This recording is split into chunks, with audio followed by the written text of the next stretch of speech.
India पर आपका स्वागत है और मैं आपके साथ सपना। पश्चिम बंगाल की राजनीति में एक नाम बार बार गूंजता है, सिंगूर।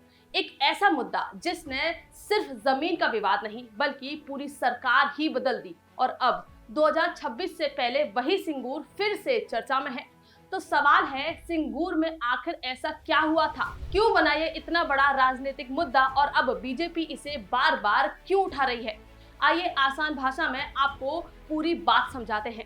साल 2006 पश्चिम बंगाल में वामपंथी सरकार थी। तब सरकार ने टाटा मोटर्स को सिंगूर में नैनो कार बनाने के लिए लगभग 1000 एकड़ जमीन दी थी।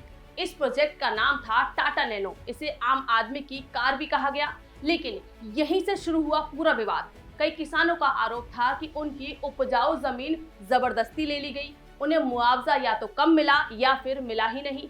धीरे धीरे ये विरोध आंदोलन में बदल गया और उसके बाद एंट्री होती है ममता बनर्जी की। उन्होंने किसानों के समर्थन में खुलकर मोर्चा संभाला और नारा दिया, माँ, माटी और मानुष। उन्होंने लंबी भूख हड़ताल की, आंदोलन को राज्य सरकार से निकालकर राष्ट्रीय मुद्दा बना दिया। सिंगूर सिर्फ जमीन का मामला नहीं रहा बल्कि जनता बनाम सरकार की लड़ाई बन गया।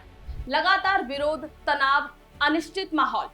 आखिरकार 2008 में टाटा ग्रुप्स ने बड़ा फैसला लिया। सिंगूर से प्रोजेक्ट वापस और पूरा प्लांट शिफ्ट हो गया गुजरात में। ये बंगाल के लिए काफी बड़ा झटका था क्योंकि रोजगार गया, इंडस्ट्री का भरोसा हिला। सिंगूर और नंदीग्राम आंदोलन का असर इतना बड़ा हुआ कि 2011 में 34 साल पुरानी वामपंथी सरकार खत्म हुई और सत्ता में आई टीएमसी, यानी सिंगूर बना सत्ता परिवर्तन का turning point. Supreme court of India ने ऐतिहासिक फैसला सुनाया, जमीन अधिग्रहण को अवैध बताया, किसानों को जमीन लौटाने का आदेश दिया। इसमें आंदोलन करने वाले किसानों को बड़ी जीत मिली।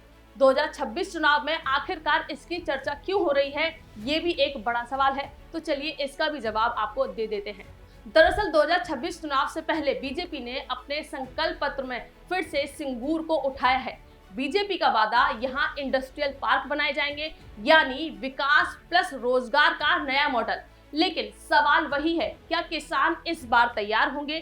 क्या पुरानी यादें फिर चुनाव को प्रभावित करेंगी? सिंगूर सिर्फ एक जगह नहीं, ये है विकास बनाम जमीन, उद्योग बनाम किसान, राजनीति बनाम जनता की कहानी। अब देखना ये है 2026 में सिंगूर का इतिहास दोहराएगा या फिर एक नई कहानी लिखी जाएगी। बाकी ऐसी ही तमाम बड़ी खबरों के लिए, डिटेल्स में खबरों जानने के लिए आप देखते रहिए न्यूज़ इंडिया का डिजिटल प्लेटफॉर्म। धन्यवाद।